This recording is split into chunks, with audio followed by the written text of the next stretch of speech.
Hello दोस्तों। स्वागत है आप सभी का।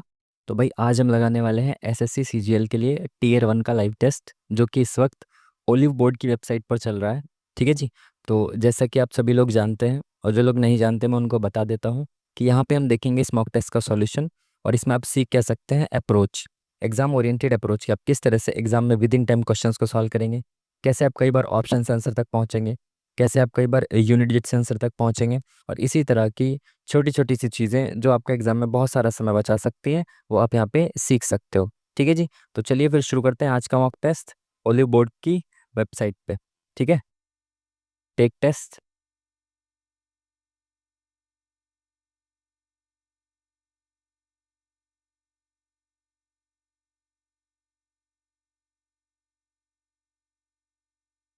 चलिए, देखिए वैसे मैं आपको बता दूं कि मैं सबसे पहले जनरल जनरल अवेयरनेस को करता हूँ, उसके बाद इंग्लिश, उसके बाद रीजनिंग को करूँगा, उसके बाद मैथ्स को करूँगा। ठीक है। इंग्लिश जीके में 5 मिनट में, इंग्लिश के लिए 10 मिनट, रीजनिंग के लिए 15 मिनट और मैथ्स के लिए 30 मिनट के अप्रॉक्स ये आइडिया रहता है ना। तो इस सीक्वेंस में करेंगे। मैं इसी सीक्वेंस में अटेम्प्ट करता हूँ, तो इसी सीक्वेंस में चलेंगे। तो पहले जीके जीएस को ख़त्म करेंगे जल्दी से। निम्नलिखित में से किस प्रकार की मुद्रा आपूर्ति लेन देन के लिए सबसे अधिक अर्ध सुलभ और आसान है? सबसे आसान कौन सी होती है? M1 होती है, ये सभी को पता है। ठीक है। ब्रिटिश अधिकारियों ने चलो इंग्लिश में भी देख लो, आपको इंग्लिश में पढ़ना है तो पॉज कर लेना। ठीक है। ब्रिटिश अधिकारियों ने किसके सुझाव को अपनाया और 1856 में विधवा पुनर्विवाह की अनुमति देने के लिए कानून पारित? तो विधवा पुनर्विवाह ईश्वरचंद विद्यासागर। इम्पोर्टेंट। ये क्या है भाई? ये साइंस के क्वेश्चन नहीं छेड़ेंगे। 17वीं शताब्दी के आगे बढ़ते हुए कर्नाटक संगीत के इतिहास में डैश द्वारा शुरू की गई 72 मेला कार्टों की युगांतकारी योजना देखी गई। ये पीवाईक्यू का क्वेश्चन आया हुआ तो है शायद, देखेंगे बाद में देखेंगे इसको।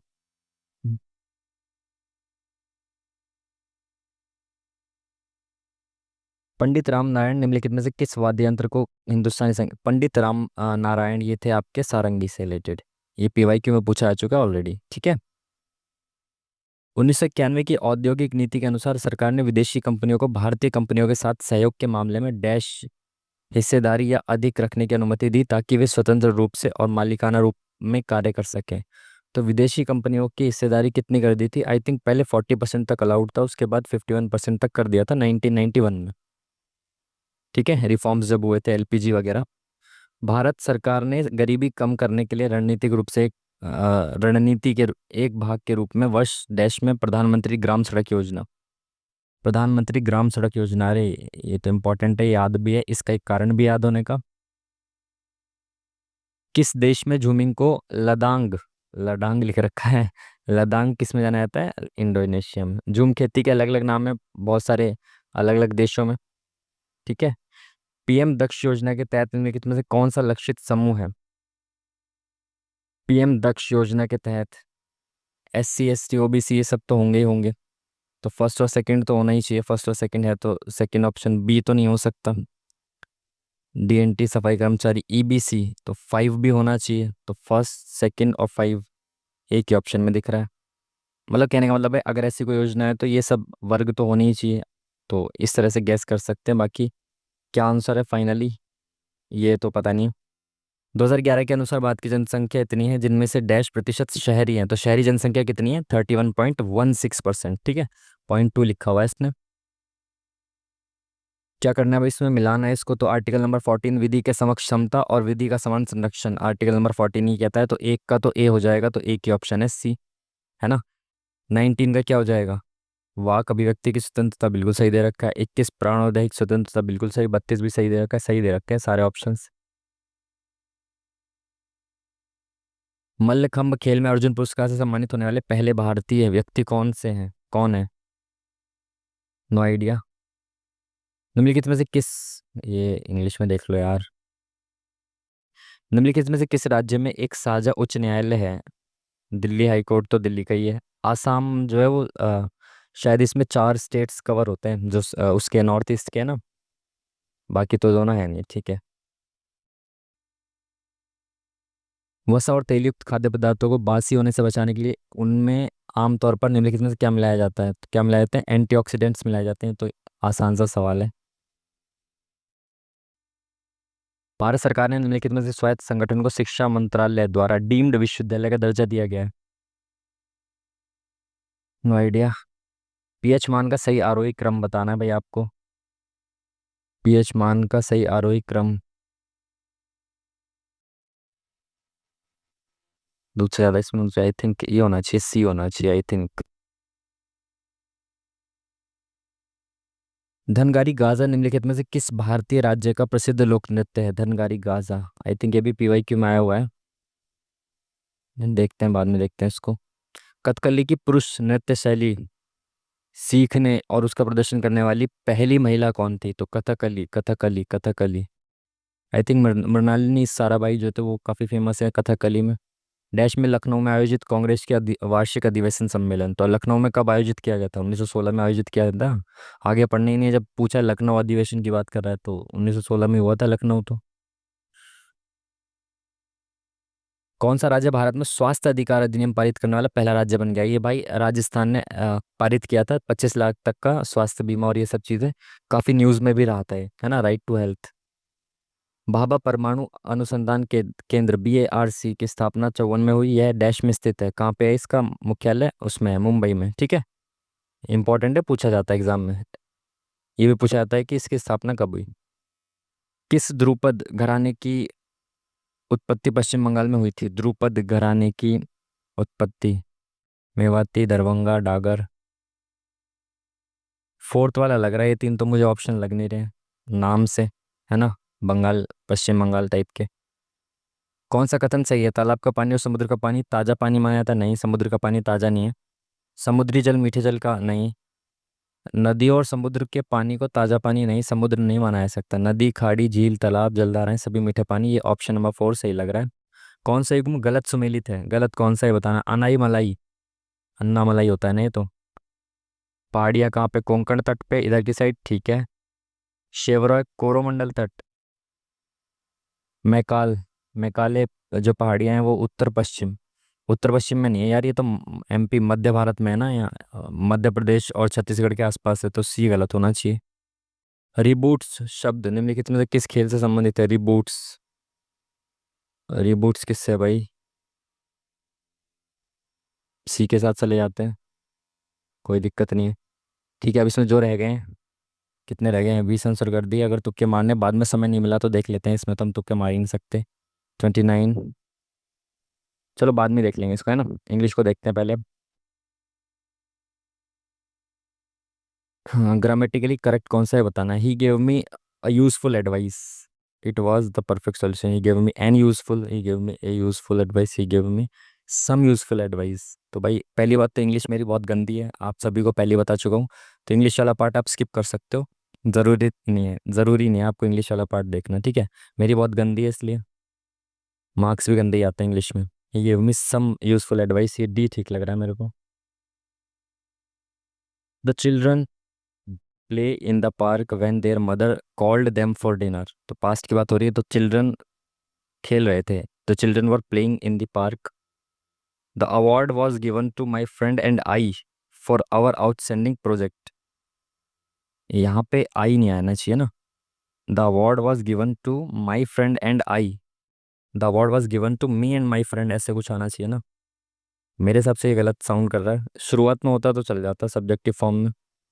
दे decided to revert back to me. Revert back, revert का मतलब भी उल्ट बैक होता है, बैक का मतलब बैक, तो सुपरफ्लुअस बन गया ना ये, more than what is needed. तो ये तो आसान आसान आ रहे हैं इंग्लिश में आज। Sentence with the appropriate use of adverb of frequency. His adverb of frequency, his hard work comes late, he stays up late very hard, he hardly ever step.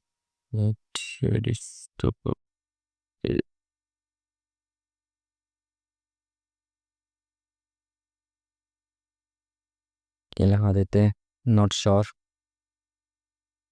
Social equity dash for fairness and justice in society. Social equity strives addons impairs, ये होना चाहिए। आगे क्या है? It seeks to dash disparities based on race. It seeks to purity insight address dash disparities dash field everyone who can create a level playing field where everyone can thrive. Social equity promotes, ये सब क्या है? Fourth option कहाँ गया भाई? Fourth हीरा। By societies can foster a more just and dash community hollow cohesive August serious. तो यही पॉजिटिव सा शब्द लग रहा है, cohesive. Everyone has change chance to reach their full dash full potential. Why was Shekhar not taken seriously by any of the team members? Active voice बनाना है इसका। Why was Shekhar not taken seriously by any of the team members? Why do any of the team members not take Shekhar seriously? ये होना चाहिए। Appearing after the death of the originator.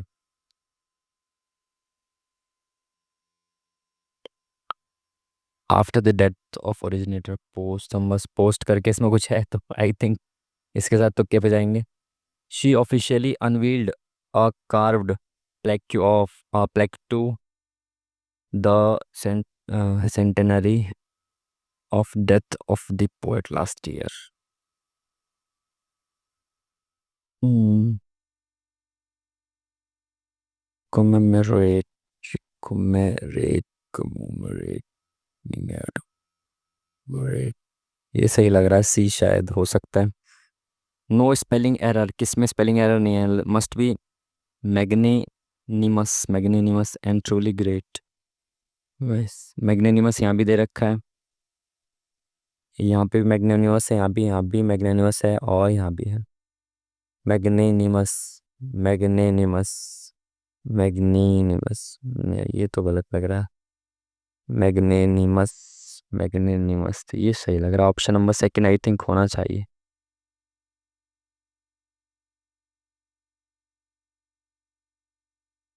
While they TV they were watching TV, while के साथ they were watching आएगा ना। Let you and dash try to solve this incredibly. You and I है ना, बाकी सब ये सब्जेक्टिव फॉर्म आएगा ना। क्या ये पी क्यू आर एस? तो भाई शुरुआत किससे होनी चाहिए? Inspires future generations beyond discovery space exploration drives. ये आर से तो नहीं होनी चाहिए देखो, है ना, क्योंकि एंड से शुरुआत तो नहीं होगी सेंटेंस की। ड्राइव्स टेक्नोलॉजिकल, ड्राइव्स यानी कि किसी के बारे में पहले से बात हो रही है तो क्यू से भी नहीं होनी चाहिए शुरुआत। Beyond discovery space exploration inspires यानी कि किसी चीज़ के इंस्पिरेशन की बात चल रही है तो शुरुआत पी से होनी चाहिए। तो पी से एक ही ऑप्शन हो रहा है मेरे हिसाब से, तो सी होना चाहिए। बाकी let's see. Delving too deeply into the mysterious circumstances led to unforeseen consequences. Kill two birds with two stone, ये तो नहीं होगा, एक पंथ दो काज। Pushing up dice, yeah, miss the boat, curiosity, kill the cat. इन दोनों से एक बी के साथ चले जाते हैं। Let's see. Describe how you will say, do you know the exact location? Do you know the exact location? Is the exact location known by you? Does the this exact location known to you? Option number C होना चाहिए। The handwriting on the ancient document was so unclear और unintelligible, यानी कि जो पढ़ी ना आ सके, मतलब अनक्लियर, इनकॉम्प्रिहेंसिबल होना चाहिए। बिल्कुल सही। I know you are stressed out but you need to pull yourself together and get this report done. इसका मतलब बताना है क्या है? Calm down, jot down, party और वेज। तो खुद को काम डाउन रखो, ये कहना चाह रहे होंगे। एंटोनिम बताना है, उल्टा बताना है। रिग्रेट का एंटोनिम क्या हो सकता है? सेटिस्फेक्शन होगा, simple. The Pilgrim asked for water for every one of us. Pilgrim asked for water for every one of us. Tourist, devotee. Tourist होना चाहिए शायद, not sure. The professor gave a verbose lecture which made it easy for the students to follow. The professor gave a thoughtful, concise, unique, wonderful. तो आसान हुआ समझने के लिए, तो concise होना चाहिए I think. The chef's the delectable desserts were a hit at the party. Delectable, chef भाई डिलीशियस ही बनाएगा, अगर कुछ बनाएगा डेजर्ट वगैरह, तो आई थिंक ये होना चाहिए। चलिए, तो अब रीजनिंग के साथ रीजनिंग की शुरुआत करते हैं। ठीक है। सेंचुरी को ये लिखा जा रहा है, तो इसको किस तरह से लिखा जाएगा? तो देखो, इस सवाल में क्या करते हैं, इस तरह के सवाल में फर्स्ट से फर्स्ट और फर्स्ट से लास्ट को पहले चेक करते हैं। ठीक है। तो सी से बी यानी कि -1, ई से आई, और फिर एन से एफ। फर्स्ट से फर्स्ट का तो कोई कनेक्शन नहीं दिख रहा है। ठीक है।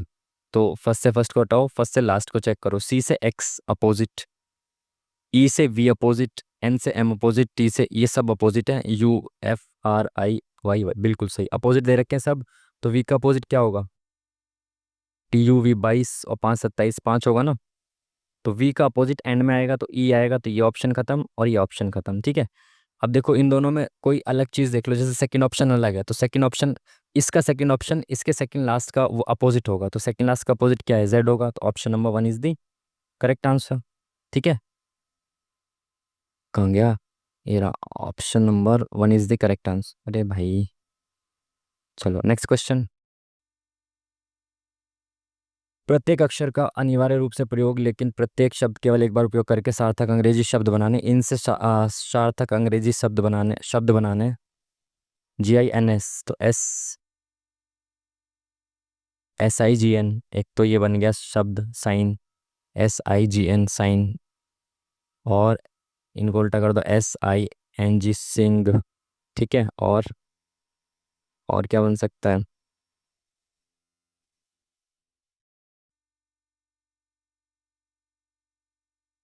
GINS, GISN, NIGS, और तो लग नहीं रहा, दो ही लग रहे हैं, आई थिंक दो ही होने चाहिए। इसको नीचे ले आओ, थोड़ा सा तकलीफ कर रहा है बार बार उठाने में। चलिए नेक्स्ट क्वेश्चन। इस शब्द को, प्रत्येक व्यंजन को अंग्रेजी वर्णमाला क्रम में अगले अक्षर से बदल दिया जाता है, प्रत्येक स्वर को पिछले अक्षर से बदल दिया जाता है। इस प्रकार बने अक्षरों के शब्द समूह बाएं छोर से दूसरे, अब सबको चेंज करने की जरूरत नहीं है, जो बोल रहा है वो देख लो आप। बाएं छोर से दूसरे और दाएं से तीसरे अक्षर के बीच कितने अक्षर आएंगे ये बताना है। तो बाएं से दूसरा, तो बाएं से दूसरा एन आ गया, और दाएं छोर से तीसरा क्या है? ई है। ठीक है। तो अब इनको पहले चेंज कर लो, सभी अक्षरों के अकॉर्डिंग चेंज कर लो। इसने बोला है कि कहाँ गया, व्यंजन को अगले अक्षर से बदल दिया जाता है, तो व्यंजन अगले अक्षर से, तो MNO आ जाएगा। और स्वर को पिछले अक्षर से, तो ई स्वर है, तो इसको पिछले अक्षर से बदल देंगे तो डी आ जाएगा। ठीक है। इनके बीच में कितने अक्षर है बताना है, तो 15 हो गया, ये 4 हो गया। इनके बीच का बोला है, तो बीच में क्या होगा, पहले माइनस करेंगे तो कितना आएगा? 11। उसमें से एक माइनस कर देंगे तो 10 आ जाएगा। बीच में बोला है ना, तो 15 को और 4 को काउंट नहीं करेंगे, तो इनके बीच में क्या क्या आ जाएगा? 10 आ जाएंगे। ऑप्शन नंबर 20 दी करेक्ट आंसर। ठीक है। चलिए नेक्स्ट क्वेश्चन। मैदान पर खेल रहे एक लड़की की ओर इशारा करते हुए प्रतीक ने कहा, वह मेरे भाई की पुत्री की माता के पति का पुत्र हूँ। तो लड़का प्रतीक, अरे उसका पुत्री तो हो गया, मेरा भाई है। मेरे भाई की पुत्री की माता यानी कि मेरी पत्नी का पति, मैं का पुत्र मतलब मेरा पुत्र, तो उसके भाई का ये तो पुत्र हुआ हो। बाकी आप करके देख सकते हो। प्रतीक ने कहा वह मेरे भाई, तो ये प्रतीक है, प्रतीक का भाई है ये। भाई की पुत्री की माता इसकी पत्नी हो गई, माता के पति का पुत्र यानी कि इसका भाई। तो ये पुत्र जो है लड़का प्रतीक से किस प्रकार संबंधित है? दोस्त का बेटा, तो भाई का पुत्र। ये तो आसानी से आप मुंह जवानी भी कर सकते थे इसको। तो नेक्स्ट क्वेश्चन। क्वेश्चन मार्क की जगह पे क्या आएगा ये बताना है आपको। तो 24 दूनी 48 नहीं आ रहा, 10 20 14 15 +15। ठीक है। 24 दूनी 48 +18, और 21 दूनी 42, 21 63 +21। तो 3 3 के गैप में प्लस कर रहा है आई थिंक, तो यहाँ पे कितना प्लस होगा? 24 प्लस हो रहा है क्या? 4 3 7 8, बिल्कुल 24 प्लस हो गया। अब इसके बाद क्या होगा, +27 होगा, है ना, 3 3 के गैप पे प्लस कर रहा है। तो यहाँ पे +27 करेंगे तो 7 7 14, एक ही ऑप्शन है जिसमें यूनिट डिजिट 4 है, प्लस कर सकते हो पूरा, यही आएगा। ठीक है, option number C is the correct answer. Next question क्या बोल रहा है, इनके स्थान पर क्या आना चाहिए, तो लगा के देखते हैं चलिए।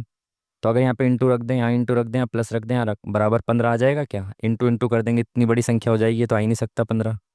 ठीक है, तो यहाँ देखिए माइनस माइनस बराबर 40 + 15 55 हो जाएगा क्या, 15 में से 4 घटाऊँ फिर 5 घटाऊँ, ये 15 कैसे हो जाएगा भाई, 55 कैसे हो जाएगा, नहीं हो सकता। इंटू माइनस, तो इंटू माइनस बराबर प्लस, तो 15 × 4 = 60, 60 में से 5 गया 55, 40 और 15 55, तो ये थर्ड वाला जो ऑप्शन है वो करेक्ट हो जाएगा। ठीक है, इस तरह से सॉल्व करके देख सकते हो। नेक्स्ट क्वेश्चन, तीन किसी प्रकार से एक समान है जबकि एक शब्द भिन्न है, तो भिन्न शब्द का चयन करना है। तो चार शब्द हैं, तीन किसी प्रकार से समान है, तो गरबा, कथकली, कुचिपुड़ी, ये तो तीनों डांस दिख रहे हैं, ये जैज अलग होगा कुछ, ये तीनों ही जब डांस है तो ये अलग होगा। ऑड वन आउट छांटना था ना आपको। चलिए, इसके नीचे तो नहीं है ना कुछ कंक्लूजन। ठीक है, आज तो यार बहुत मच्छर लग रहे हैं भाई। सभी म्यूजिक सॉन्ग है, तो भाई ये सारे जो म्यूजिक हैं, ये सारे म्यूजिक क्या है, सॉन्ग है। ठीक है, सभी सॉन्ग लिरिक्स हैं, तो ये सारे सॉन्ग क्या है, लिरिक्स है। कुछ सॉन्ग ट्यून है, तो इसमें से कुछ सॉन्ग जो है ये क्या है, ट्यून है। ठीक है, कोई ट्यून लिरिक्स नहीं है, कुछ सॉन्ग म्यूजिक है, तो सेम एलिमेंट तो नहीं है। इट मीन्स कि पहली बात तो ये कि ये सारे पॉजिटिव है, तो नेगेटिव कंक्लूजन ठीक नहीं होगा, ये भी ठीक नहीं होगा। नेगेटिव तब ठीक हो सकता था जब इधर और का केस लगता। ठीक है, तो दोनों ही नेगेटिव गलत हो जाएंगे, कुछ चेक ही नहीं करना, डायग्राम भी मत बनाओ। तो ऑप्शन नंबर नीदर 1 और 2। ठीक है, चलिए, सभी लाइंस रॉ हैं, तो ये सारी जो लाइंस हैं ये क्या है, रॉ है। कुछ कॉलम्स क्वी हैं, तो कॉलन क्वी तो यहाँ नहीं है, सभी क्वी लाइंस है, तो सारी जो क्वी है वो लाइंस है, तो इसके अंदर आ जाएंगी क्वी। ठीक है, उसके बाद क्या था, कुछ कॉलम्स क्वी है, तो इसमें से क्वी में से कुछ आ जाएंगे कॉलम्स। ठीक है, कुछ लाइंस कॉलम्स हैं, तो कुछ लाइंस कॉलम्स हो जाएंगे, अपने आप बिल्कुल सही है। कुछ रॉ के क्वी होने की संभावना है, रॉ के सभी रॉ के, सॉरी, सभी रॉ के क्वी होने की संभावना है, सारी रॉ क्वी हो सकती हैं। कुछ का कनेक्शन नहीं है ना, कुछ और सभी का कनेक्शन है ना, तो हो सकता है, संभावना हो सकती है। कोई लाइन कॉलन नहीं है, देखो सभी पॉजिटिव है, ये नेगेटिव कंक्लूजन नहीं हो सकता, तो 1 और 2 की संभावना है कि 1 और 2 सही होना चाहिए, तो ऑप्शन नंबर 20 दी करेक्ट आंसर। चलो भाई, असंगत यानी ऑड वन आउट छांटना है इसमें से, तो चेक करो भाई।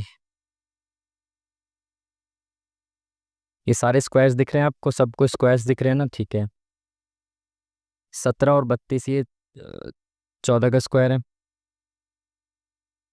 17 और 32 14 कैसे आ सकता है, नहीं आ रहा इसमें, देखें 8 और 20 माइनस करेंगे तो 12 आएगा। ठीक है, 38 में से 12 माइनस करेंगे कितना आएगा, 6, सॉरी 22 माइनस करना, 16 का स्क्वायर है, ये बिल्कुल सही है। माइनस करेंगे कितना आएगा, 13 8 20 और 1 21, 9 माइनस करेंगे तो 9 और 3 12, 1 13, बिल्कुल सही है। तो इसको माइनस करने पे कितना आ रहा है, 15 आ रहा है, जबकि 14 आना चाहिए था, तो पहला वाला जो है वो ऑड वन आउट हो जाएगा। ठीक है, चलो फर्स्ट वाला हो गया odd one out. Next question, वैज्ञानिक और इसरो और नासा में कार्यरत हैं, जो वैज्ञानिक हैं और इसरो और नासा में कार्यरत हैं। अच्छा अच्छा, क्वेश्चन तो नीचे दिया हुआ है ना, यहाँ लिखा हुआ है क्वेश्चन, ऐसे वैज्ञानिक को जो इसरो में कार्यरत हैं, इसरो में हैं लेकिन नासा में कार्यरत नहीं है, संख्या, वैज्ञानिक भी है और इसरो में कार्यरत हैं, तो ये वाला पार्ट हो गया 0.5। Option number C is the correct answer. क्या बोला इन्होंने भाई,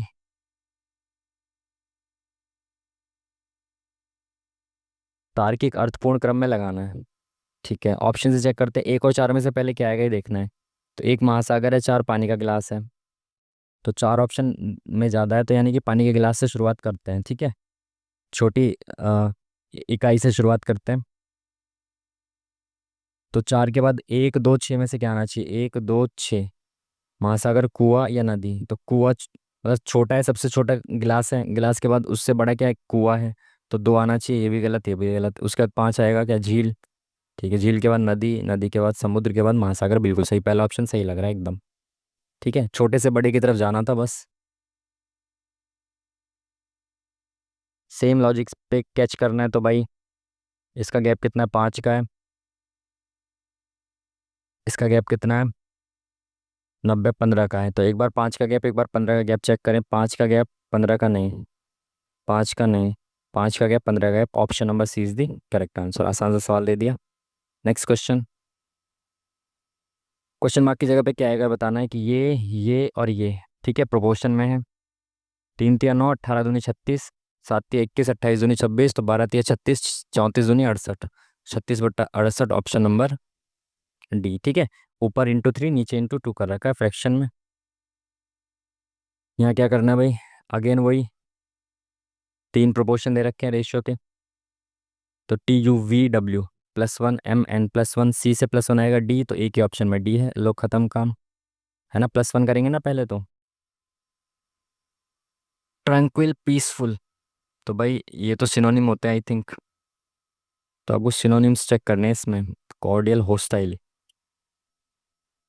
ग्लूमी, रेडिएंट, पॉसिटिव, शॉर्टेज। तो पॉसिटिव और शॉर्टेज तो सेम लग रहे हैं मेरे को इनका। फ्लैग रिवील, कैमोफ्लैग, तो आई थिंक सी तो मेरे को लग रहा है, सी तो पड़ा हुआ है भाई।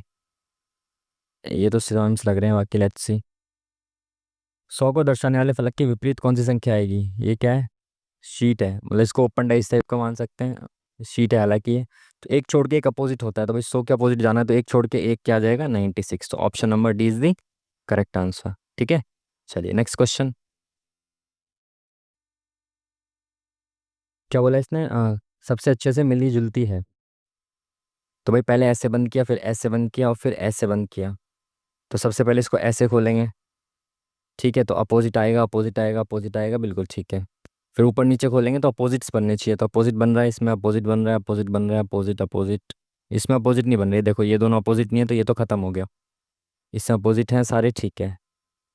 फिर ये ऐसे खुलेगा, नीचे की तरफ आएगा, तो जब ये ऊपर की तरफ गया, तो ऊपर की तरफ तो ऐसा होना चाहिए। और जब ये नीचे की तरफ आएगा, तो नीचे गैप नहीं बचेगा, ऊपर ऐसे कटा हुआ है ना, तो ये ऐसे बन जाएगा। तो ऊपर गैप नहीं बनना चाहिए आई थिंक। तो यहाँ पे ऐसा टाइप का होना चाहिए, तो ये दोनों मेरे हिसाब से गलत होना चाहिए, ऑप्शन नंबर बी करेक्ट होना चाहिए आई थिंक। ठीक है, नेक्स्ट क्वेश्चन। त्रिभुजों की संख्या की गणना करनी है भाई। देखो त्रिभुजों की संख्या 1 2 3, तो 3 ये हो गए। अच्छा, इस तरह की आकृति में आप कैसे काउंट करते हो, 1 2 3 4 ऐसे लिख के सबको जोड़ दो, 4 3 7 8 9 और 1 10, तो इसमें 10 हो गए टोटल। ऐसी आकृतियां हो ना जिसमें ऐसे ऐसे डिवाइड कर रखा हो, तो इस तरह से काउंट कर सकते हो। जैसे ये वाली है 1 2 3, अब तीनों इनको काउंट कर दो, 3 और 2 5 और 1 6, इसमें 6 हो गए। 10 और 6 16, 17 18 19, 19 से हो गए। एक ये 20, एक ये 21, और कहीं दिख रहा है 21, या option number C is the correct answer. ठीक है, चलिए नेक्स्ट क्वेश्चन। मिरर इमेज बतानी है आपको इसमें, तो भाई मिरर इमेज आप ऑप्शन से करिए इन सवालों को, ठीक है। ऑप्शन से करेंगे तो ज़्यादा बेहतर रहता। तो सबसे पहले 2 आएगा, तो ये तो गलत हो गया ऑप्शन। 2 आएगा, 2 2 कैसे आएगा, 2 आएगा ऐसे, ठीक है। तो 2 ऐसे आ रहा है, ये ऑप्शन खत्म। ठीक है, अब उसके बाद यहाँ 3 है, यहाँ भी 3 है, यहाँ यहाँ ठीक है 7। तो 7 ऐसे है, तो ऐसे आएगा 7। तो option number B is the correct answer. ठीक है, तो ये वाला ऑप्शन भी खत्म। Second is the correct answer. चलिए, यहाँ पे क्या है क्या बताना है। तो भाई पहले ना फर्स्ट से फर्स्ट वाली सीरीज को देखो ऐसे करके, ठीक है, फिर सेकंड वाली को देखना। तो सी से एल यानी कि 3 से 12, और TU यानी कि 21। तो 8 9 +9 कर दिया, और यहाँ भी +9 कर दिया, और यहाँ पे +9 करेगा तो कितना आएगा, 30 आएगा, यानी कि 26 + 4। तो 4 आ रहा है यहाँ पे, ठीक है। तो 4 में 9 प्लस करेंगे कितना आएगा, 13 आएगा। और 13 क्या होता है, M होता है। +9 + 9 चल रहा है ना, तो 4 में 9 प्लस करेंगे 13 आएगा, तो 13 M होता है। तो option number D is the correct answer. Market को ऐसे लिखा गया है, जंप को ऐसे लिखा गया है, इसको कैसे लिखा जाएगा ये बताना है आपको, ठीक है। तो अगेन सबसे पहले आपकी अप्रोच क्या रहनी चाहिए, फर्स्ट से फर्स्ट का लिंक, फिर फर्स्ट से लास्ट का लिंक। तो M को 3 लिखा हुआ है, तो M 13 होता है, 13 को 3 कैसे लिख सकते हैं, A को 8 नहीं लिख सकते, तो फर्स्ट से फर्स्ट का लिंक नहीं है, तो फर्स्ट से लास्ट का। तो एम को 2 लिख सकते हैं, 3 में से एक या दो, ठीक है। ए को लेकिन 9 कैसे लिखेंगे? नहीं। तो जब इस तरह से फर्स्ट और लास्ट का लिंक ना दिखे तो सब फिर आपको क्या करना है, सबसे पहले रैंडम चेक करना है, ठीक है। उसके बाद पैटर्न चेक करने हैं, ठीक है। अल्फ़ाबेटिकल ऑर्डर चेक करने हैं, ठीक है। तो भाई अब चेक करो, अल्फ़ाबेटिकल ऑर्डर में तो नहीं है, ए का मतलब एक आना चाहिए था पहले, नहीं। रैंडम तो नहीं है, रैंडम चेक कर लो दोनों में। ये एम यहाँ पे भी है, एम यहाँ पे भी है, तो एम को यहाँ 3 लिखा है, यहाँ पे क्या लिखा है, एम को यहाँ पे 3 लिखा है, इट मीन्स कि रैंडमली हो सकता है, ठीक है। तो अब यहाँ देखते हैं, एम को 3 लिखा है यहाँ पे भी, यहाँ पे भी, तो एम को 3 लिखा जाएगा, एक 3 यहाँ पे, ऑप्शन नंबर सेकेंड में। बाकी और कुछ चेक कर सकते हो, ए को क्या लिखा है, ए को लिखा है 8, और यहाँ पे ए को क्या लिखा जाएगा, 8, बिल्कुल सही। यानी कि इसने रैंडमली दे रखा है एम की, मतलब सभी अल्फ़ाबेट्स की रैंडम वैल्यू दे रखी है, ठीक है। तो ये सेकेंड वाला जो है वो करेक्ट हो जाएगा। बाकी सबको भी चेक कर सकते हो आप, जैसे यूपी को क्या लिखा जाएगा, U0 P6, तो 06 बिल्कुल सही, ठीक है। Option number second is the correct answer. Next question, आपस में बदलना है दो संख्याओं को जिससे कि ये सेटिस्फाई कर जाए इक्वेशन। तो 15 और 6 को बदलो, तो 6 की जगह यहाँ 15 लिख दो और 15 की जगह यहाँ पे 6 लिख दो। तो अगर यहाँ 15 आएगा तो 15 तिया 45 और 2 47, तो 24/47 आ जाएगा, जो कि नहीं कटेगा, है ना। ना ही अगल बगल में इंटू का निशान है, तो ये तो नहीं हो सकता, ठीक है। पहला ऑप्शन। 12 और 8 को बदलना है, तो 12 और 8 को, तो 8 की जगह यहाँ 12 लिख दो और 12 की जगह कहाँ गया 12, सॉरी 12 नहीं, 2 और 8 को, सॉरी सॉरी, 2 और 8 को बदलना है, तो 8 की जगह 2 और 2 की जगह 8। अब देखें, 6 18, 18 और 8 26, तो 22/26 भी पूरी तरह से नहीं कट सकता, तो ये ऑप्शन भी खत्म, ठीक है। फर्स्ट भी खत्म, सेकंड भी खत्म, थर्ड को देखें 24 और 40, तो 24 की जगह 40 रख दें और 40 की जगह 24 रख दें, तो 6 18 और 2 20 ही हो सकता है, तो 15 + 40, ये 20 आया, तो बटे में 20 माइनस 40 की जगह 24/8, तो ये कितना आ गया 2, और ये आ गया 3, तो 15 और 2 17 में से 3 गया 14, बिल्कुल सही। तो थर्ड ऑप्शन जो है वो करेक्ट हो जाएगा, option number 3 is the correct answer. Next question, क्या बताना है इसमें, मिरर इमेज बतानी है, कहाँ बनेगी भाई। देखो मिरर इमेज, पहली बात तो ये फिल हो रहा है ऊपर, ये तो ऑप्शन नहीं हो सकता। सेकंड, सामने आ रहा है, ठीक है। ऊपर सर्कल पूरा या आधा है, ये भी नहीं हो सकता। पूरा सर्कल इधर जा रहा है, ये सी वाला करेक्ट लग रहा है, ये भी गलत हो गया, तो option number third is the correct answer, ठीक है। चलिए नेक्स्ट क्वेश्चन, 48 एल से संबंधित है, उसी प्रकार 32 एच से संबंधित है, तो पी किससे संबंधित है ये बताना है। तो 48 और एल, एल क्या होता है, 12 होता है, तो 12 चौक 48, 32 एच से यानी कि 8 से संबंधित है, 8 चौक 48, 8 चौक 32, सॉरी। तो पी क्या होता है 16, तो 16 में 4 से मल्टीप्लाई करेंगे कितना आ जाएगा 64, तो option number 1 is the correct answer. आसान सा सवाल। चलिए नेक्स्ट क्वेश्चन, रीजनिंग में हमने सारे अटेम्प्ट कर लिए, ठीक है। मैथ्स का सेक्शन रह गया हमारा बस, अब मैथ्स को करेंगे, ठीक है। चलिए, तो भाई इनको सॉल्व करना है। तो पाई की वैल्यू 180 होती है ट्रिग्नोमेट्री में, तो 180/3 कितना हो जाएगा, 60 हो जाएगा। तो 28 cos 60 degree minus 21 cos 60 degree, ठीक है। तो कॉस 60 कितना होता है, एक सेकंड, मैंने सामने टेबल पे टेबल बना के रखी हुई है, उसमें से चेक कर लेते हैं, ठीक है। एग्जाम में भी मैं यही करूँगा, जाके डायरेक्ट टेबल बनाता हूँ, उसमें से चेक करता हूँ। क्या देखना है, कॉस 60, तो कॉस कॉस कॉस 60 कितना होता है भाई, एक सेकेंड,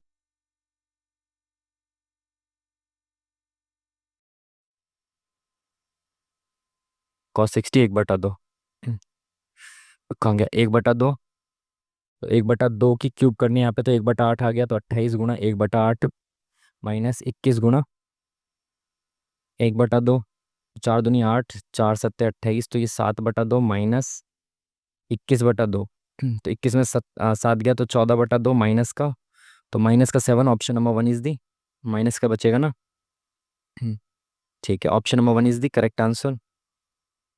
नेक्स्ट क्वेश्चन, पूछा गया इसने, दो ब्रांड है ये सब, ठीक है। निर्मित काली कारों और काली कारों की कुल संख्या और लाल कारों की कुल संख्या का योगफल कितना है। अरे भाई काली कार ये वाली है ब्लैक, तो इसमें बहुत ज़्यादा अंदर देखना पड़ रहा है, तो 1 2 3 4 5, तो यानी कि 200 से 250 के बीच 5, यानी कि 10 10 का गैप है, ठीक है। और काली कार ये एक कम यानी कि 240 ये हो गई। निर्मित कालिकारों की कुल संख्या बतानी यानी कि दोनों कंपनियों की। ठीक है, कितना हो गया? 300, 310, 320, 30, 40, 50, 320 ये हो गई। तो ये कितना हो गया? 560, 560। ठीक है। और लाल कार का है ये रही। तो भाई ये कितनी होगी? 160 और 160 और 180, 340। तो ये कितनी हो जाएंगी? 6, 4, 10, 5, 3, 8 और एक 9, 900 हो जाएगी। तो option number B is the correct answer. ठीक है। टोटली करना था, इसमें तो कुछ था भी नहीं। एक क्रिकेट खिलाड़ी का 42 पारियों में औसत रन इतना है और उसका न्यूनतम रन उसके अधिकतम रनों से इतने कम है। बहुत बार आया हुआ क्वेश्चन। अधिकतम और न्यूनतम रनों की दो पारियों को हटा दिया जाए तो शेष पारियों का औसत इतना रह जाता है। उसके द्वारा बनाए गए सबसे कम रन कितने हैं? देखो समझो इसको, बहुत आसानी से कर सकते हो आप इसको। जैसे 42 पारी हैं, दो पारी मैंने हटा दी। कितनी पारी हटा दी? दो पारी मैंने हटा दी। और सबका एवरेज कितना था? 60 था। तो भाई दो पारी जो गई वो 60 और 60 तो लेके ही गई, यानी कि वो 120 तो लेके गई दो पारियां। प्लस वो इतना एक्स्ट्रा ले गई, बची कितनी? यहाँ पे 40 पारियां बची। इन 40 पारियों से भी इतना इतना एक्स्ट्रा ले गई कि इनका एवरेज 56.5 बचा। यानी कि 44 जो 40 पारियां थी उस वो भी 60 होनी चाहिए थी, बट ये कितनी बची है? 56.5 बची है। तो एक में से कितना गायब हो गया? एक में से 3.5 गायब हो गया। और टोटल पारी कितनी? 40। तो ये 40 पारियों में से सबसे 3.5 ले गई। तो ये कितना हो गया? 4 पंजे 20, 4 तिया 12, 13, 14। यानी कि 140 इनमें से और ले गई ये खींच के, 120 के साथ साथ। तो 4 और 2 6 2। तो यानी कि ये दोनों जो हैं वो 260, ये दोनों जो इनिंग्स गई हैं वो 260 लेके गई है। तो अब एक चीज़ और क्या बोली है इसने, इस चीज़ को देख लेते हैं, इसको मिटा के। सबसे कम रन बताने कितने थे? अब ये बोला इसने कि जो उसके सबसे न्यूनतम रन थे अधिकतम अंकों से 164 कम है। तो अगर अधिकतम, मैं कह रहा हूँ न्यूनतम अंक, न्यूनतम जो रन थे वो एक्स थे, मिनिमम एक्स थे। तो जो अधिकतम होंगे वो एक्स प्लस 164 होंगे। 164 ज़्यादा होंगे ना।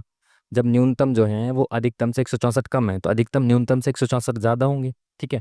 तो पहली इनिंग में इतने होंगे, मतलब जो सबसे मिनिमम वाली इनिंग है उसमें इतने होंगे, और मैक्सिमम वाली में 164 ज़्यादा होंगे, और कुल मिला के दोनों इनिंग में कितना है? 260 है, सिंपल। तो 164 इधर गया तो कितना बचेगा? 160 गया 100, 4 गया 96। ठीक है। तो 2x बराबर 96, तो x बराबर कितना हो गया? 2 चौक 8, 2 अट्ठे 16। और पूछा गया है सबसे कम रन यानी कि 48 है, न्यूनतम x है ना। तो option number D is the correct answer. Next question. P Q R में एस क्यू आर पर इस प्रकार एक बिंदु इस प्रकार है कि क्यू एस बराबर एस आर। तो भाई त्रिभुज है एक। ठीक है, ये त्रिभुज मान लो आप, मान लो क्योंकि दिख तो रहा नहीं है त्रिभुज। पी क्यू आर में एस क्यू आर पर इस प्रकार बिंदु, एक एस यहाँ पे एक बिंदु इस प्रकार है कि क्यू एस बराबर एस आर। तो क्यू एस बराबर एस आर। यदि पी एस बराबर 18, तो पी एस, अरे यार, बराबर 18, ये 18 है। तो टी एस की लंबाई बतानी है। टी एस की लंबाई, एस कहाँ गया भाई? टी कहाँ गया? दिया गया है कि टी पी क्यू आर का केंद्रक है। अच्छा, टी जो है वो केंद्रक है, यहाँ पे टी केंद्रक है ना। तो भाई क्यू एस बराबर एस आर, तो इट मीन्स कि ये वाली जो है मीडियन हो गई, है ना, माध्यिका हो गई, है ना। माध्यिका ही दो बराबर बराबर भागों में बांटती है। तो माध्यिका होगी तो ये 1:2 में डिवाइड, सॉरी 2:1 में डिवाइड होगी, है ना। केंद्रक से 2:1 में डिवाइड होगी, और टोटल कितनी? 18 है। ये चीज़ आपने पढ़ी होगी। तो अगर टोटल 18 है तो 2:1 यानी कि टोटल 3, तो ये 12 हो गया, ये नीचे वाला 6 हो गया। पूछा गया आपसे, क्या पूछा है भाई? टी एस की लंबाई। टी एस की लंबाई कितनी होगी? 6। ऑप्शन नंबर 6 ही होगी ना, 12 नहीं होगी ना। नहीं, 6 ही होगी। ठीक है। हम्म, चलिए नेक्स्ट क्वेश्चन। cot 30, तो cot 30 कितना होगा? 1/√3 का उल्टा, प्लस cot 60 1/√3 अपॉन में sin 60, तो sin 60 √3/2। तो ये कितना हो जाएगा? क्रॉस मल्टीप्लाई कर दो तो 3 + 1 अपॉन में √3 अपॉन में √3/2। तो ये √3 नीचे आ जाएगा, ये ऊपर चला जाएगा, तो ये 4 हो गया। 4 दूनी 8 बटे में √3 की मल्टीप्लाई √3 से करेंगे तो 3 बन जाएगा। तो 8/3, option number C is the, sorry D is the correct answer. ठीक है। सभी व्यक्तियों द्वारा पढ़े गए पृष्ठों की औसत संख्या कितनी है? व्यक्ति और पृष्ठों की संख्या, सभी व्यक्तियों द्वारा औसत पूछा है। तो सिंपल, कुछ ज़्यादा दिमाग लगाने की जरूरत नहीं है। प्लस कर दो, 5 और 2 7, 4 11, 5 16। और 20 5 25, 5 2 6 2 8 2 10 3 13 4 17 और 3 20 और 5 25, 2 2 4 3 7 6 13 14 15। ठीक है। अब टोटल कितने, 1 2 3 4 5 है, तो 5 से डिवाइड कर देंगे, 5 3 15, 5 311। Option number C is the correct answer हमारा। Next question. कुश और यश की दक्षता का अनुपात यानी कि एफिशिएंसी का अनुपात दे रखा है। कुश और यश की दक्षता का अनुपात कितना दे रखा है, 1:2। ये इनकी एफिशिएंसी का रेशियो, टाइम का रेशियो उल्टा हो जाता है, ठीक, 2:1। ठीक है। यश और नीरव द्वारा लिया गया समय का अनुपात, यश और नीरव, तो यानी कि यहाँ नीरव भी है, द्वारा लिया गया समय का अनुपात। अब यहाँ तो इनकी एफिशिएंसी दे रखी है और यहाँ पे समय दे रखा है, तो समय का उल्टा होता है एफिशिएंसी का रेशियो। तो समय का रेशियो अगर 2:1 है तो एफिशिएंसी का रेशियो कितना हो जाएगा, 1:2 हो जाएगा, है ना। तो इसको मिटा देते हैं, टाइम का कुछ अभी मतलब नहीं है, यहाँ पे एफिशिएंसी दे रखी है। यदि अकेले नीरव संपूर्ण काम को 28 दिनों में पूरा कर सकता है, तो कुश, यश और नीरव संपूर्ण काम को कितने दिनों में पूरा कर सकते हैं, मिलकर काम को पूरा करना है। ठीक है। अब देखो भाई, ये रेशियो दे रखा है इनकी एफिशिएंसी का, ये इनकी एफिशिएंसी का, तो यश को बराबर बना दो, तो *2 कर देंगे, इसको भी *2 कर देंगे तो बराबर हो जाएगा। तो ये कितना आ जाएगा, ये 2 आ गया, 2 एकम 2, ये 2 दूनी 4 आ गया। ठीक है, तो इनका काम खत्म। यहाँ पे 2 आ गया ना, तो इनकी एफिशिएंसी आ गई हमारे पास। ठीक है। अब क्या बोला इसने कि नीरव संपूर्ण काम को 28 दिनों में कर सकता है। देखो ये इनकी एफिशिएंसी, एफिशिएंसी का मतलब होता है एक दिन में कितना काम करता है। तो नीरव एक दिन में 4 काम करता है और 28 दिन में काम पूरा कर देगा, तो 28 दिन तक काम करेगा वो, 4 4, तो टोटल काम तो इतना हो गया। अब बोला है कि तीनों मिलके कितने दिन में काम को पूरा करेंगे, ये 1 करता है, ये 2 करता है, ये 4 करता है, तो 4 2 6 और 1 7, ये एक दिन में 7 काम करते हैं, टोटल काम इतना है, तो 7 चौक 28, 4 चौक 16, 16 दिन में ये काम को पूरा कर देंगे। ठीक है। चलिए नेक्स्ट क्वेश्चन। हम्म ये बराबर 3 है तो मान ज्ञात कीजिए। क्वाड्रेटिक इक्वेशन से आप x का मान निकाल सकते हैं पहले। तो ये 9x² हो जाएगा, -7x हो जाएगा, +18 बराबर 4 × 3 = 12x हो जाएगा। ठीक है। ये इधर आएगा तो 12 7 19x हो जाएगा। क्वाड्रेटिक इक्वेशन बनेगी। क्या इसमें से ये x + 2/x निकल सकता है क्या, इसी इक्वेशन में से? अगर x को एक साइड लेके जाएं तो ये इधर चला जाएगा, तो ये हो जाएगा 9x² + 18 बराबर 19x। ठीक है।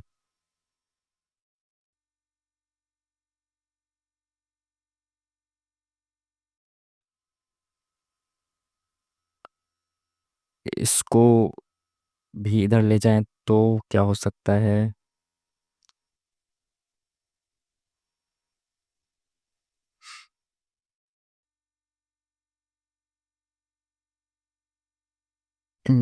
क्या हो सकता है भाई, क्या हो सकता है?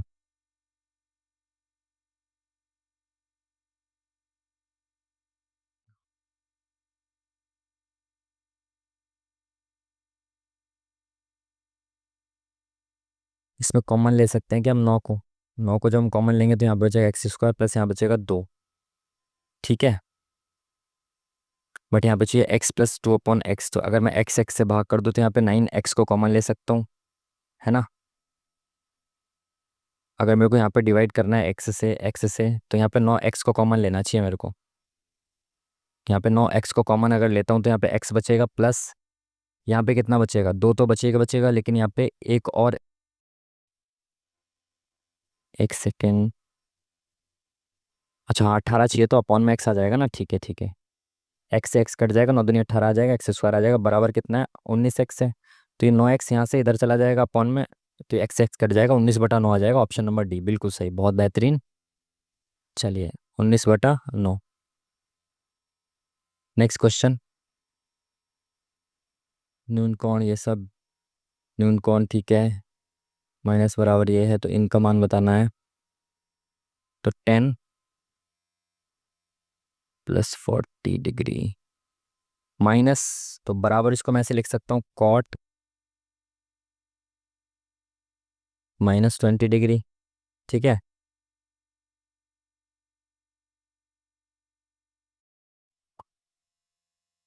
तो आगे क्या कर सकते हैं इसमें?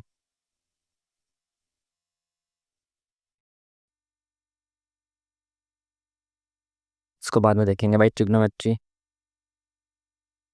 11 अंकों वाली एक संख्या 117 से विभाज्य है यदि अंकों को उलट पलट कर दिया जाए, इधर उधर कर दिया जाए, तो किससे विभाज्य होगी?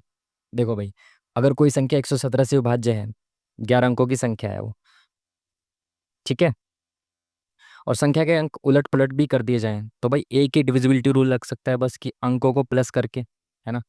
अगर मैं देखूं जो 117 से विभाज्य है वो किस किस से विभाज्य होगी, यहाँ पे नो आंसर होना चाहिए मेरे हिसाब से। पता है क्यों? हालांकि आप करके देख लो पूरा।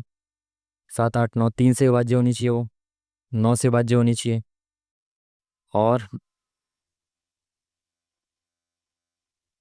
39 से और 13 से, ठीक है। अब देखो क्या होता है ना, 3 और 9, वो जो अंक है ना, अंक अंक कितने भी उलट पलट कर दिए जाएं लेकिन उनका जो सम होगा, भाई 3 का और 9 का डिविजिबिलिटी रूल यही तो कहता है उन अंकों का योग जो है वो इससे विभाज्य होना चाहिए, 3 या 9 से। अब जो संख्या 117 से विभाज्य है वो 3 और 9 से विभाज्य होगी, है ना। तो अगर 9 से विभाज्य है तो उसकी जो अंक है उनको अलट पलट कर दिया जाए, तब तब भी वो अंक जो है वो 9 से विभाज्य हो जाएंगे। क्यों? क्योंकि उनका जो सम है वो तो सेम ही रहेगा ना, उल्टा पुल्टा कैसे भी करके लिख लो।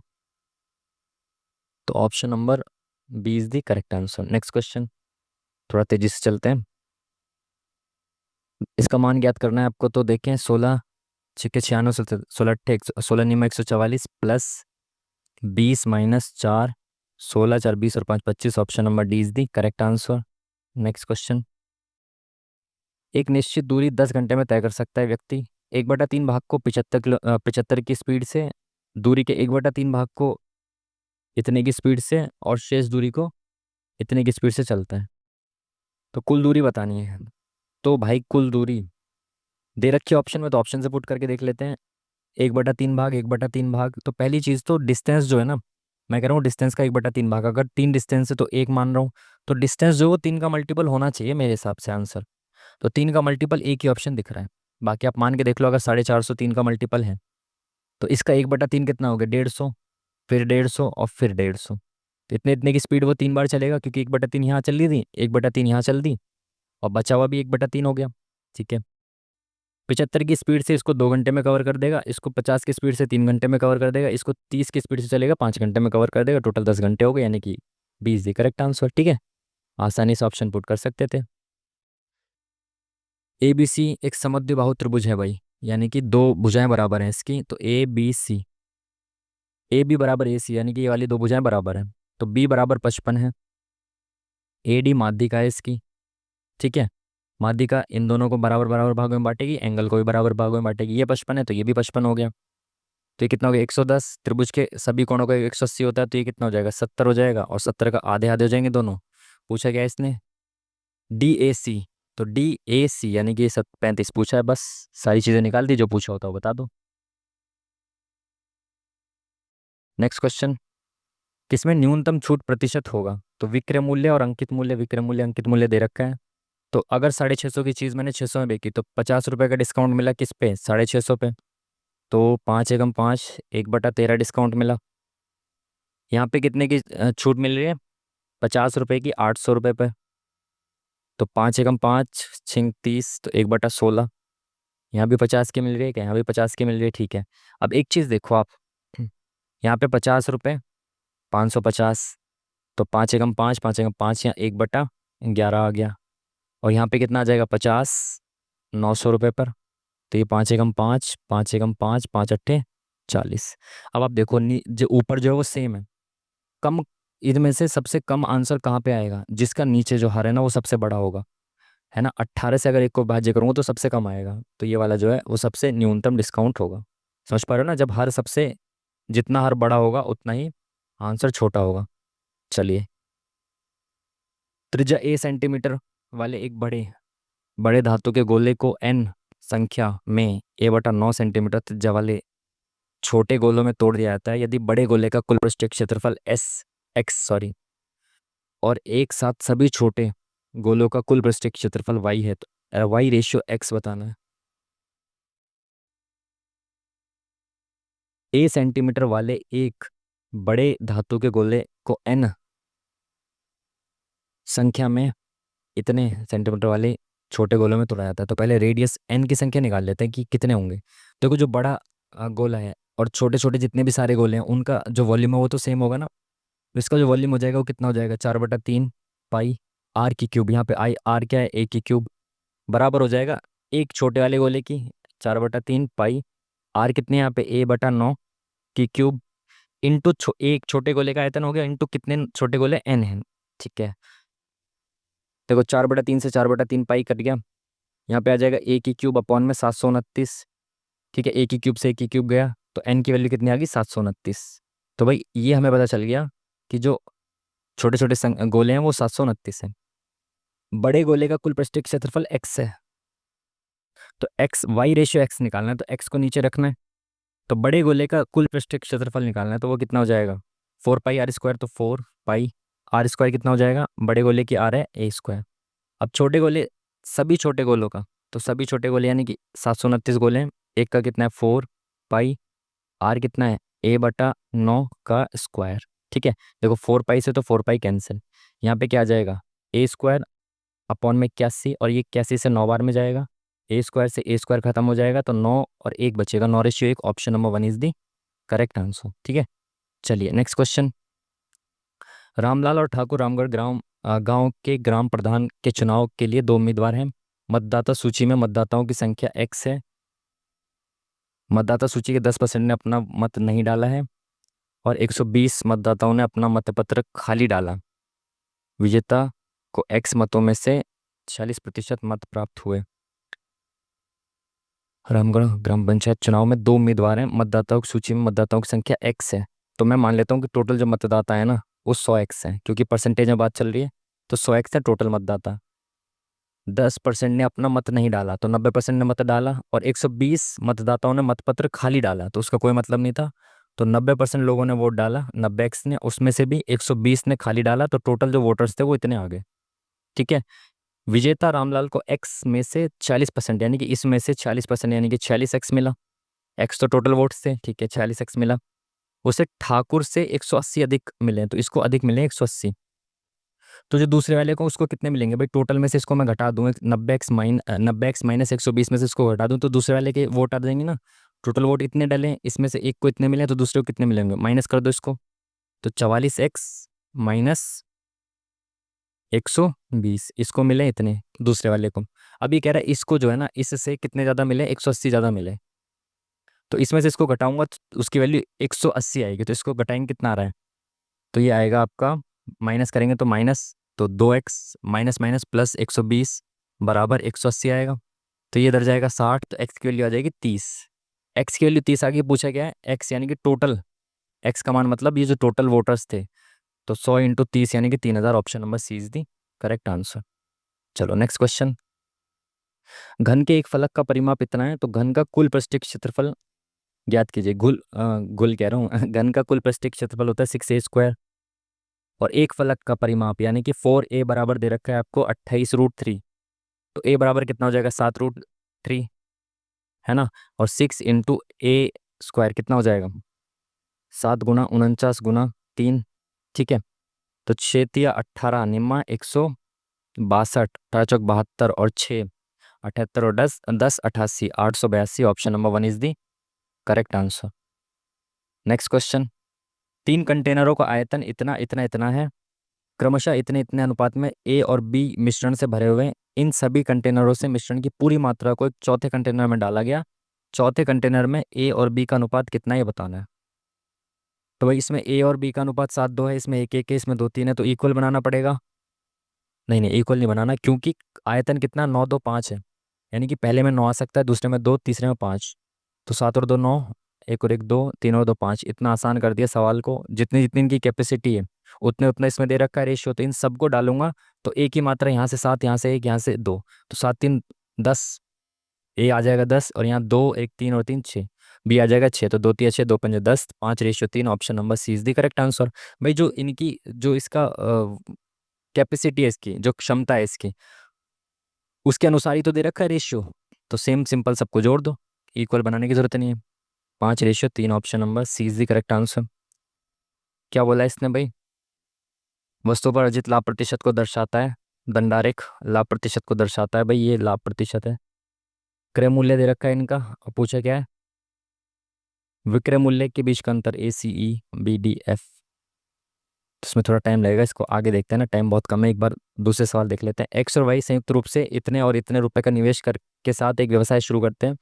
कुल वार्षिक लाभ का 5% भाग एक्स को देने पर सहमत हुए और शेष धनराशि व्यापार नियम के अनुसार साझा की जाएगी। तो इतने रुपए के वार्षिक लाभ में एक्स का लाभांश कितना होगा? भाई देखो, एक्स को 5% तो मिलेगा ही मिलेगा इसका लाभ का, प्लस जो नियम है, नियम क्या कहता है, जिस रेशियो में इन्होंने इन्वेस्ट किया उस रेशियो में इनको प्रॉफिट मिलेगा। तो इन्वेस्टमेंट का रेशियो कितना है, इससे इसको काटा, 5 या 15, 10, तो रेशियो कितना है, इतना है। तो भाई 690 में से 5% मैंने पहले एक्स को दे दिया, तो बचा कितना, 95%, है ना। इसका एक्स को कितना मिल रहा है, एक्स को मिल रहा है 13, और टोटल में 23 में से 13, 13/23 मिल रहा है इसको। तो भाई 23 से एक जीरो से इसको काटो, 23 दिया, ये हो गया। तो 5 दूनी 10, 5 एकम 5 निम 45 हो गया। तो 19 तिया 57 गुणा 13, 91, 13 पंजे 65, और 10 75, 741/2। तो ये कितना आ गया, 2 तिया 6, 2 7 14, 0.5। तो इतना इसको मिलेगा, प्लस इसका 5% और मिल रहा था, तो 69, इसका 10% हो गया। इसका आधा 2 तिया 6, 2 चौक 8, 2 पंजे 10, तो 0, 5, 7 3 10, 4, 405, ऑप्शन नंबर 20 दी करेक्ट आंसर। ठीक है, चलो नेक्स्ट क्वेश्चन। एक दुकानदार गेहूं को उनके क्रय मूल्य से 14% अ, अधिक मूल्य पर बेचता है। इसके साथ ही 1000 ग्राम के स्थान पर 800 ग्राम के वजन का उपयोग करता है। भाई देखो, 1000 ग्राम वो खरीद रहा था, 14%, 1000 ग्राम 1000 रुपये का खरीद रहा था, मैंने ये मान लिया। तो 800 ग्राम 800 रुपये का खरीद रहा था। 14% अधिक मूल्य पर बेचता है, तो 1000 रुपये की चीज़ 14% अधिक, यानी कि 1400, सॉरी 1140 रुपये में बिकेगा वो। 14% अधिक अंकित कर दिया, लेकिन सामान तो 800 रुपये का ही दे रहा है, 800 ग्राम। तो 800 रुपये की चीज़ को वो इतने रुपये में बेच रहा है, तो कितने रुपए का प्रॉफिट ले रहा है वो? 9 10 11, 340 रुपये का। तो इस 2 जीरो से 2 जीरो खत्म, 8 चौक 32, 8 दूनी × 100 करेंगे ना, 2 जीरो से 8 चौक 32, 2 8 दूनी 16, 8 पंजे 40, तो 42.5, option number 1 is the correct answer. Next question. के और पी दो वृत्तों के केंद्र हैं, तो ये के और पी दोनों वृत्तों के केंद्र हैं। एन पर आंतरिक रूप से स्पर्श करते हैं, ठीक है। के पी एन छोटे वृत्त का व्यास है, ये व्यास है, ठीक है। छोटे वृत्त का व्यास बड़े वृत्त की त्रिज्या के बराबर है, तो छोटे वृत्त का जो व्यास है ये इसके बराबर, तो ये दोनों बराबर है, ठीक है। जो 10 सेंटीमीटर, तो अगर ये 10 है तो ये भी 10 है, तो यानी ये 5 5 हो गया। के एल बराबर 6 है, तो के एल बराबर 6 है। एम एन की लंबाई बतानी है, एम एन की, अरे यार ये भी कोई सवाल हो गया। देखो ये जो है वो 90 डिग्री का एंगल बनाएगा। तो ये 6 है, ये 10 है, तो ये कितना हो जाएगा, 8 हो जाएगा। 3 4 5 का ट्रिपलेट होता है ना, तो इसके डबल का भी ट्रिपलेट होगा। तो 3 दूनी 6, 4 दूनी 8, 8 हो गया। तो ये भी 8 हो जाएगा, क्यों? क्योंकि यहाँ पे भी 10 है, यहाँ पे भी 6, 8 दूनी 16, option number 1 is the Coca Cola. Next question. Nidhi द्वारा एक धनराशि को 12% वार्षिक साधारण ब्याज की दर से 2 वर्ष के लिए उधार लिया गया था। उसके द्वारा 15,000 रुपये की एक अन्य धनराशि 3 वर्षों के लिए 10% की साधारण ब्याज की रेट से उधार ली गई थी। दोनों ऋणों के लिए उसे द्वारा किया गया कुल ब्याज इतना था। 2 वर्ष के लिए कितनी धनराशि ली गई? 3 वर्ष के लिए उसने 15,000 रुपये लिए थे 10% के रेट पर, तो यानी कि इसका 30% इसको चुकाना पड़ेगा, है ना। एक वर्ष में 10%, यानी 3 वर्ष में 30%, तो 15 या 45। तो भाई इस राशि पे इसने 4500 ब्याज दिया होगा, और टोटल ब्याज इतना दिया है 6540। तो जो ये वाली राशि थी जो 2 साल के लिए ली थी, उसमें कितना ब्याज दिया होगा इसने? 2040 रुपये का ब्याज दिया होगा इसने, ठीक है। अब 2 वर्ष के लिए ली थी, 2040 रुपये टोटल ब्याज है। तो एक साल का ब्याज कितना हो जाएगा? 1020, एक साल में इतना ब्याज देगा। और ये एक साल में 12% का ब्याज देता है, यानी कि 12% की वैल्यू इतनी दे रखी है। और पूछा गया है कितनी धनराशि उधार लेती है, यानी कि 100% धनराशि होगी तो वो निकालनी है आपको। तो 12 8 96, 12 पंजे 60, 85, option number D is the correct answer. Next question. ये बराबर ये है, तो इसने क्या कर दिया भाई, सेम नंबर्स दे रखे हैं, बट इसमें 2 के बाद दशमलव लगा दिया, इसमें 3 के बाद दशमलव लगा दिया, तो डेसिमल इनटू में जुड़ जाता है। तो यहाँ 3 के बाद, यहाँ 2 के बाद, तो 5 के बाद डेसिमल लग जाएगा, 1 2 3 4 5, तो 5.0। तो 5.0, option number C is the hero, ठीक है। Next question. इसकी वैल्यू बतानी है, 3 वेरिएबल दे रखे हैं और एक इक्वेशन है, तो आप 2 को कुछ भी मान सकते हो। तो क्या मानोगे भाई इसमें? मान लो आप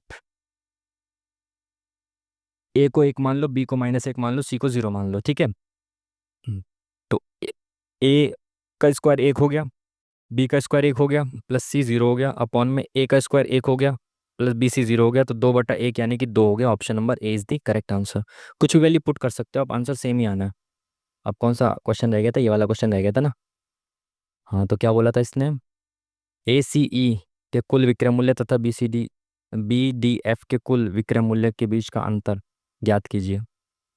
तो अंतर बताना है विक्रय मूल्य के बीच का। तो भाई इनका क्रय मूल्य दे रखा है, अब देखो टाइम जा चुका है, थोड़ा टाइम बचा है बस। तो एक बार GS के क्वेश्चंस देख लें क्या, तुक्के मार लेते हैं एक दो में। छोड़ो ना, इसको ही देख लेते हैं यार, किसी में टाइम खराब हो गया। विक्रय मूल्य थोड़ा सा लेंदी हो गए, करना क्या है, क्रय मूल्य 360, 240 ये सब दे रखा है। तो प्रॉफिट के साथ इसका विक्रय मूल्य देखना है आपको। तो यार उसको ही देख लेते हैं अब, जो हमने GK GS के छोड़े ना कुछ, उसमें तुक्के लगा लेते हैं। इतिहास, CC के साथ जाते हैं ना 2 3, क्योंकि हमने केवल इसमें 20 अटेम्प्ट किए थे जहाँ तक मेरे को याद है। 28 तो हो गया, 37 इसका तो कोई आइडिया है, ख़त्म हो गया यार। चलो भाई, मैथ्स का एक क्वेश्चन, आई थिंक कितने क्वेश्चन छूटे हैं मैथ्स के, हट जाए भाई। मैथ्स के हमारे 2 क्वेश्चन छूट गए हैं, ऑलमोस्ट सारे ही सही हैं बाकी। अरे यार, रीजनिंग में भी एक क्वेश्चन गलत हो गया। हाउ इज़ इट पॉसिबल भाई, ऐसे कैसे हो सकता है, गलत बात। खैर, चलो भाई। रीजनिंग में हमारा एक क्वेश्चन गलत हुआ है, वो पता नहीं कौन सा गलत हुआ है। अब ये जो इनका डिटेल एनालिसिस आएगा वो आएगा 6 जुलाई को, यानी कि कल आएगा शाम को 7 बजे। तब देखना पड़ेगा, ठीक है। तो जब भी इसका डिटेल एनालिसिस आएगा तो इसमें जो भी क्वेश्चन हमने गलत किए हैं प्लस जो भी हमने स्किप किए हैं, सभी के जो करेक्ट आंसर है ना वो सभी मैं क्या कर दूंगा, आपको कमेंट बॉक्स में पिन कर दूंगा, ठीक है, सही आंसर लिख के। ठीक है जी। तो भाई टोटल ओवरऑल स्कोर रहा है 165.50, जो कि शायद बहुत ज़्यादा आ गया। किस वजह से ज़्यादा आ गया देखें, GS की वजह से ज़्यादा आ गया। GS में कुछ ज़्यादा मार्क्स आ गए, आई थिंक केवल 2 ही गलत हुए। इट मीन्स कि GS शायद आसान थी आज की, और तुक्के नहीं मारे इस वजह से नेगेटिव नहीं कटा होगा, है ना। एंड में एक तुक्का मारा था, शायद वो गलत हो गया होगा। एक ही तुक्का मारा था ना लास्ट में, तो वो गलत हो गया होगा। अब देखो यार, कई बार क्या होता है, अब जैसे मॉक है, मॉक में आपके सारे ऐसे आ रहे हैं। अब जो एक्चुअल एग्जाम हुआ उसमें मान लो आपके 150 के अप्रॉक्स ही आए, 150 155 के बीच में ही आए। अब इसका मतलब ये नहीं है कि मॉक में क्या हो रहा था या इसमें क्या हो रहा था। अब जैसे GS है, मेनली जैसे GS है, अभी जैसे RPF NTPC का एग्जाम हुआ, उसमें GS में करंट अफेयर के इतना ज़्यादा रैंडम पूछा गया, और प्लस जैसे मैं करंट अफेयर नहीं पढ़ता, तो करंट अफेयर का कुछ पता ही दता ही नहीं है कुछ। अब वहाँ पे क्या है, आपका लक काम करेगा, अगर आपने जो तुक्के मारे वो ठीक हो गए तो ठीक है, नहीं तो फिर गलत। अब यहाँ पे क्या होता है, मॉक टेस्ट में क्या है ना, ये लोग नए क्वेश्चंस नहीं बनाते। ये क्या कर सकते हैं मॉक टेस्ट में मेनली, कि भाई जो रीजनिंग और मैथ्स है इसमें थोड़े सा कैलकुलेटिव क्वेश्चंस डाल सकते हैं। वो भी वही क्वेश्चंस डालेंगे जो ऑलरेडी एग्जाम में आए हुए हैं, या इन्होंने किसी मॉक में ऑलरेडी डाले हुए हैं, जो पहले इन्होंने कोई मॉक बनाया होगा वहाँ पे बनाया हुआ होगा क्वेश्चन, ठीक है। तो यहाँ पे ये क्या कर सकते हैं, मैक्सिमम जो थोड़ा कैलकुलेटिव डाल सकते हैं। अब GK GS में क्या ही नया डालेंगे, करंट अफेयर का डाल सकते हैं 2 3 क्वेश्चन, और सारे क्या करेंगे, PYQ ही डालेंगे। तो जो PYQ का मोस्टली क्या होता है, वो आपने पढ़ा ही हुआ होता है कहीं ना कहीं, है ना। तो यहाँ पे मॉक में GK GS में भी अच्छा मार्क्स आ जाता है कई बार, अगर वहाँ पे भी GK GS में PYQ का ही लेवल पूछा है। और मोस्टली GK GS के तो PYQ ही आने हैं। मेनली कहाँ पे गेम खराब कर देगा वो, करंट अफेयर में या फिर स्टैटिक में। स्टैटिक का कुछ झोल कर देगा, कुछ नई नई चीज़ पूछ ली, करंट अफेयर से लिंक करके पूछ लिया स्टैटिक को, यहाँ पे झोल कर सकता है। इसकी जितनी ज़्यादा मात्रा होगी करंट अफेयर और स्टैटिक की, उतना ज़्यादा आपका GS में स्कोर कम रहेगा, अगर आपने PYQ को अच्छे से किया हुआ है तो, ठीक है। तो भाई बाकी अगर करंट अफेयर आप अच्छे से पढ़ रहे हो, स्टैटिक अच्छे से पढ़ रहे हो, तो ज़्यादा से ज़्यादा आपका 4 5 क्वेश्चन और एक्स्ट्रा ठीक हो जाएगा बस। और आपको पता है कि प्री जो है क्वालिफाइंग है, चाहे वो NTPC का हो चाहे वो CGL का हो। बट हाँ, मेंस में भी GK GS आनी है, तो वहाँ पे तो आपके मार्क्स जुड़ेंगे। तो पढ़ने का ऐसा नहीं है कि कोई फ़ायदा नहीं है, तो पढ़ने का फ़ायदा तो है, ठीक है। तो भाई मैथ्स में हमने 2 क्वेश्चंस छोड़े हैं। अब वो कौन से क्वेश्चंस छोड़े हैं, एक तो लास्ट वाला जो था वो कैलकुलेटिव था थोड़ा सा हल्का सा, बाकी हो जाता वो, है ना, टाइम होता तो हो जाता वो क्वेश्चन भी। और बाकी GK GS में शायद कुछ ज़्यादा ही आ गए। इट मीन्स कि आज की GK GS जो थी वो आसान सी थी, इतनी ज़्यादा वो नहीं थी। और हमने अटेम्प्ट 21 किए हैं, जो कि हम 24 25 करते तो शायद 3 4 में तुक्के मारते, उसमें से 3 और गलत हो जाते हैं या चारों गलत हो जाते हैं, तो और, है ना, माइनस हो जाते, 2 3 नंबर और कम हो जाते। और फिर भी इतना तो रहता ही। तो इट मीन्स कि ठीक थी आज की GK GS, ठीक थी आज की, ठीक है। चलो भाई, ये था आज का मॉक टेस्ट। आई होप कि आप लोगों ने भी मॉक टेस्ट लगाया होगा, ठीक है। बाकी इन नंबर्स को देख के घबराया मत करिए, ये PYQ का ये रहता है बस GK GS में, है ना, मॉक टेस्ट में। एक्चुअल एग्जाम में अगर PYQ बेस रहा तो ठीक है, नहीं तो फिर वही सबके 30 मैक्सिमम तक जाने हैं, मैक्सिमम 30, क्योंकि 25 में से 15 सवाल ठीक हो गए या 16 17 ठीक हो गए, बाकी गलत हो गए, तो इतना ही रहना है मैक्सिमम। ठीक है।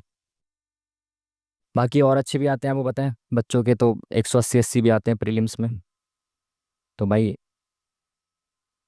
क्या ही बोल सकता हूँ मैं। ठीक है, तो चलो फिर मिलते हैं आपसे नेक्स्ट वीडियो में, तब तक के लिए थैंक यू वेरी मच। नमस्कार।